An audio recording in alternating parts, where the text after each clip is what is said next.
요한계시록 10장 8절에서부터 11절까지입니다. 9장에서 3분의 1의 사람이 죽는 재앙을 겪으면서도 아직도 회개하지 않고 하나님 앞에 돌아오지 않는 그런 사람들을 보았습니다. 이 사람들을 어떻게 해야 되는가? 그 정도면 정신을 차려야지. 이제 끝내버리자. 형벌을 받아야 마땅하다. 그렇게 주님은 쉽게 끝내지 않았습니다. 오늘 11절 마지막에 보면 이렇게 말합니다. 다시 예언하여야 하리라. 모든 사람에게, 모든 백성에게 다시 말씀을 전해야 된다.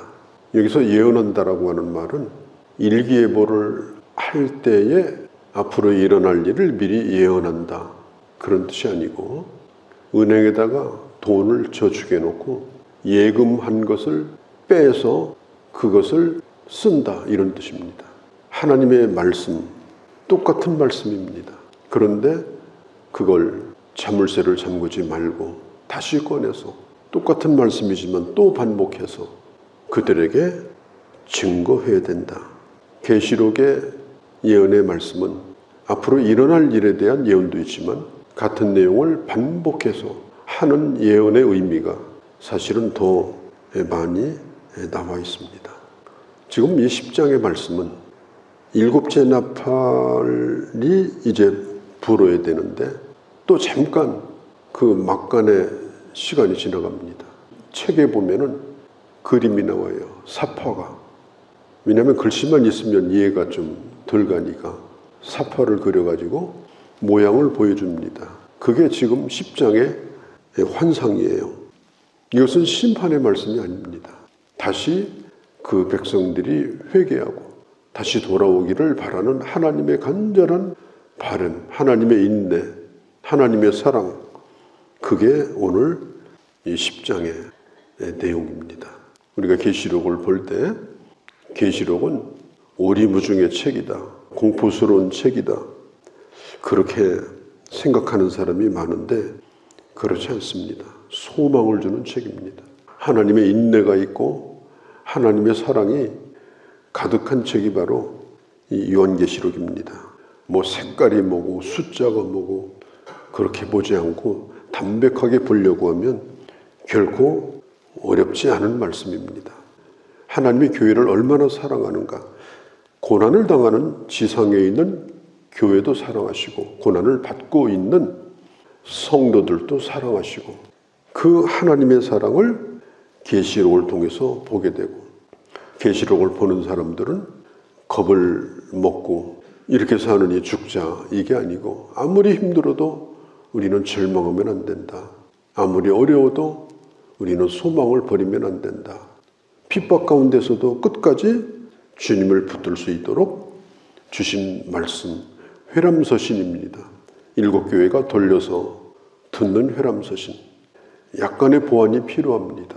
그래서 이 상징 언어를 좀 집어넣어서 그러나 읽는 사람은 그걸 그냥 이해할 정도로 그렇게 한 거지 오리무중의 서신으로 주신 책은 아니다. 그걸 우리가 염두에다 두고 계시록을 보아야 됩니다. 누가 무슨 말을 하더라도 그런 말에 쏘으면 안 돼요. 소설 쓰는 사람들이 얼마나 많은지 몰라요. 계시록은 각자 풀어도 되는 줄 알아요. 자기 말을 놓고 어디서 들은 얘기 뭐 이런 거. 성경을 함부로 대하는 태도, 이것은 옳은 것이 아닙니다. 종교개혁자 요한 칼빈은 그가 계시록만 빼고 성경 전체를 다 강해를 한 사람인데 그렇게 대단한 사람도 계시록을 손을 못 댔습니다. 요한 칼빈이 성경을 대할 때 원칙이 있었습니다. 그것이 뭐냐면 성경이 가는 데까지만 가고 성경이 멈추는 데서 멈추자. 이게 무슨 뜻인가 하면은 풀리지 않는 거 혹은 이해가 덜 되는 거 아직도 설명이 더 필요한 거 그런 것에 대하여 함부로 입을 여는 것에 대해서는 조심해야 된다. 위대한 설교자이고 신학자인 칼빈도 그런 원칙을 가지고 성경을 봤고 결국은 계시록을 손을 못 대고 말았거든요. 그런데 되지도 못한 사람들이 계시록을 가지고 소설책을 쓰는 일이 얼마나 많은지 몰라요. 제각자 다 떠들고 말합니다. 우리가 하나님의 말씀 앞에서 정말 이 겸손할 필요가 있는 겁니다. 우리는 시한부 종말론자들이 아닙니다. 종말론적 신앙을 가진 사람들이에요. 언제라도 우리는 종말을 맞을 수 있다. 내 인생의 종말도 멀지 않고 주님이 오시는 시대적 종말도 우리는 맞을 수 있다. 이걸 우리가 염두에 두어야 하는 것입니다. 요한계시록 5장에서 사도 요한이 보좌에 앉으신 이의 오른손에 7인으로 봉해진 이 두루마리가, 그 내용이 너무 궁금한데 그걸 열 자가 없어서 통곡을 했던 그런 장면이 있습니다. 그런데 지금은 그 말씀이 열려져 있습니다. 오늘 성경에 보면 그 두루마리가 지금 펼쳐져 있어요. 이제는 열려졌습니다. 힘센 천사가 3절에 보면 나타나는데 그 소리가 얼마나 큰지, 마치 여름에 천둥이 칠 때 막 집이 흔들리잖아요. 그 소리가 얼마나 큰지 그 정도로 큰 소리를 냅니다. 머리는 무지개가 떠 있고 얼굴은 태양처럼 빛나고 또 소리는 작은 두루마리가 들려져 있고, 이는 마치 요한계시록 1장 12절에 요한이 처음 계시를 받을 때 보았던 예수님의 모습과 아주 흡사한 그런 모습을 한 그런 천사가 등장합니다. 이 요한이 깜짝 놀랍니다. 말씀이 펼쳐져 있는 걸 보면서 요한이 자기도 노트를 펼쳐놓고 펜을 들고 기록을 하려고 합니다. 그때에 들려온 말씀이 뭐냐? 기록하지 말라 그랬습니다. 고린도후서 12장에 보면 사도 바울이 셋째 안으로 올라가요. 그때 가히 말할 수 없는 것을 들었고 기이한 것을 보았다고 했습니다. 그 내용이 뭔지는 바울이 끝까지 입을 열지 않았습니다. 그냥 그런 일이 있었다고 하는 얘기도 14년 만에, 그것도 내가 보았다가 아니라 어떤 사람이 3인칭으로 그렇게 얘기를 했습니다. 사도 바울은 자기가 보았던 계시에 대하여 그가 얼마나 겸손하고 입이 무거운 사람인가 하는 걸 알았어요. 그런 천국을 보았기 때문에 내일 천국 가도 나는 여한이 없다. 그래서 그는 그 주님이 주신 계시를 가지고 그는 목숨을 걸고 내일이 없는 것처럼 복음을 전하는데 그 말씀이 자기 자신에게 힘이 된 거지. 무슨 천국 갔다 왔다, 뭐 지옥, 천국 무슨 뭐 간증하러 다니고 그런 얘기를 바울은 입에 대지도 않았습니다. 마음에 간직한 겁니다. 자기가 하나님의 일을 하는데 그것을 또 깊이 새기면서 자기 갈 길을 간 거예요. 요한에게 얘기하는 겁니다. 기록하지 말라. 왜냐? 곧 일어날 일이다.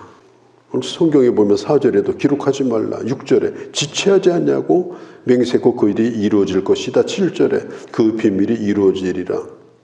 왜 기록하지 말아요? 곧 이루어질 일이니까. 기록할 시간도 없다. 또 한 가지는 하나님의 말씀은 기록하는 것이 아니라 듣는 겁니다. 눈과 눈을 마주대하여 듣는 거예요. 기록하는 걸 굉장히 좋아합니다. 특별히 손으로 쓰는 걸 좋아합니다. 엄청난 기록을 했어요. 성경 66권을 필사한 것이 아니라 손으로 풀어서 66권을 다 썼습니다. 아마 책으로 하면 몇십 권도 넘는 분량을 제 손으로 썼어요. 그런데 우리가 기록한다. 기록한 건 다시 보지 않습니다. 어디 가서 말씀 은혜된다 뭐 그래가지고 그거 뭐 기록하고 말짱한 일이에요. 들은 것만 내 겁니다. 그러니까 들을 때 확실히 들어야 돼요. 설교를 들을 때도 눈과 눈을 마주대하여 집중하여 들어야 됩니다. 들어서 들은 바를 내 안에 담아둬야 됩니다. 그냥 집중하여 듣는 거예요. 수업 시간에 100% 들어서 이해되는 사람은요, 그 학생은 집에 가서 복습 안 해도 성적 좋게 돼 있습니다. 듣는데 더 집중을 할 필요가 있습니다. 노트 가지고 가봐야 소용도 없다니까요. 들은 바가 기억되어져야 되는 거예요. 오늘도 들은 바 하나님의 말씀이 일마다 때마다 생각나게 하옵소서. 그게 중요한 겁니다. 내게 주어진 하나님의 말씀, 내 안에 깊이 간직하고 그리고 일마다 때마다 너무 그 말씀이 좋아서 그 말씀을 다시 또 생각하게 되고, 그게 진짜 은혜입니다.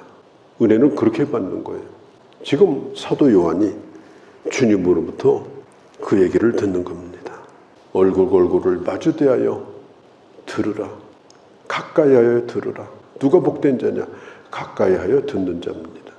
디모데후서 3장에 보면 모든 하나님의 말씀은 성령의 감동으로 기록되었고, 첫 번째, 구원을 주시는 하나님의 지혜이고, 두 번째, 하나님의 사람으로 온전하게 서는데 부족함이 없는 말씀입니다. 우리가 들은 바 말씀으로만으로도 충분합니다. 그리스도인으로 구원받기에도 충분하고 살기에도 충분합니다. 어디 가서 성경 공부 더 하겠다, 그런 미끼에 걸려들면 안 돼요. 성경 말합니다. 네가 분명히 들었느냐? 깨달았느냐? 그럼 인봉하라. 입 다물고 그 말씀이 네 삶을 통해 증명되도록 해라. 메시지라고 하는 성경을, 번역 성경을 쓰신 분이 있어요. 유진 피터슨이라고 유명한 분인데, 이분이 쓴 책 가운데 또 하나가 있는데 말씀을 먹으라는 책도 썼습니다. 그 책의 결론에 보면 뭐라고 얘기를 하는가 하면, 이 책을 먹어라. 이 책의 결론이 뭐냐면은 우리는 모두가 똑같은 일을 하고 있다. 하나님의 말씀을 읽고 난 다음에 그 말씀으로 사는 일이다. 우리는 죽을 때까지 성경 펼쳐놓고 연구하는 사람들이 아니에요. 내가 듣고 깨달은 말씀을 가지고 목숨 걸고 내 믿음을 지켜야 되고, 그리고 믿음으로 살아야 되는 겁니다. 그러면서 유진 피터슨이 이런 얘기를 합니다. 이 성경을 가지고 우리가 살고 거리에 나가서 보여지는 언어로 말씀을 전해야 된다. 그 말씀으로 살고 전하는 거, 그게 말씀을 받아먹는 이유다. 먹는 게 그 사람이에요. 날마다 노란 거 먹으면 얼굴이 노래가지고 돌아다녀요. 날마다 시커먼 거 먹고 다니며 어디 유튜브 이런 데 가서 이상한 거 보고, 그런 게 아주 눈독이 들어가지고 마음이 병든 사람은 얼굴에 쓰여 있어요. 얼굴이 시커매요. 그러니까 먹는 대로 사람은 그 사람이 되는 겁니다. 그게 쌓여져 가지고 나중에는 병도 생기고 그렇게 되는 거예요. 사람은 먹는 게 그 사람이에요. 네가 뭘 먹었느냐, 네가 뭘 보았느냐, 뭘 읽었느냐, 뭘 들었느냐, 그게 그 사람이에요. 하나님의 말씀을 먹어야 됩니다. 그 말씀이 내 안에 충만하도록 해야 됩니다. 이제는 말씀대로 살고 길거리에 나가 내 삶을 보여줌으로 하나님의 말씀을 전하는 그런 자가 되어야 합니다. 먹은 후에 하여야 하리라. 뭘 해요? 계속해서 내가 전하여야 하리라. 11절 끝에. 그게 바로 말씀을 먹은 자의 결론인 것입니다. 하나님의 말씀을 깊이 묵상하고 생각하며 일마다 때마다 그 말씀을 다시 끄집어내서 생각하고, 나도 그렇게 살고 다른 사람을 그렇게 격려하고 바른 길로 인도하는 그런 하나님의 사람이 되어주시기를 바랍니다. 거룩하신 우리 아버지, 오늘 주의 말씀을 들었습니다.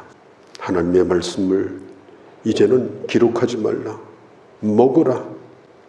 입에 달더라도 먹고 쓰더라도 먹고, 소화시키는 것이 힘들어도 목숨 걸고 그 말씀대로 살고, 내 입술로 예언하여 이 땅에 주의 복음을 전하는 자로 살아가는 그런 저희가 되게 하여 주시옵소서.